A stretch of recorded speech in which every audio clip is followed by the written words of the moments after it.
103వ కీర్తన దావీదు మహాభక్తుడు.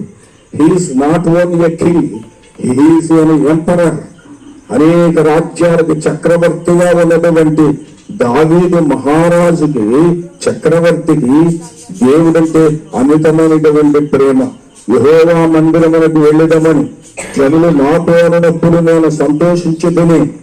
అయా ఎక్కడికి వెళ్తారన్నా సంతోషించేవాడు కాదండి. కానీ దావీదు గారికి దేవుని సన్నిధికి వెళ్ళడం అంటే మహా సంతోషకరమైనటువంటి. దావీదు గారు ఏ మందిరానికి వెళ్తుంటారంటారు? దావీదు గారు యెహోవా మందిరానికి వెళ్ళడమని చెప్పేటప్పటికి లోకములో ఇశ్రాయేల్ దేశానికి లేక ఇశ్రాయేల్ ప్రజలకి మందిరం ఉందా? లేదు. తన కొడుకు వచ్చిన తర్వాత సొలొమోను గారు కట్టాడు మందిరం.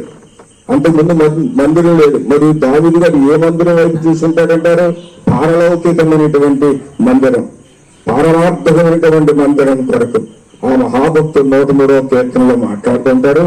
నా ప్రాణమా యెహోవాను సన్నిధించుము, నా అంతరాత్మ సమస్తమైన పరిశుద్ధ నామమును సన్నిధించుము. నా ప్రాణమా యెహోవాను సన్నిధించుము, ఆయన చేసిన ఉపకారముల్లో దేనిని మరొకము. ఇది పెద్ద మరి విజయ గీతిగా అంటారు.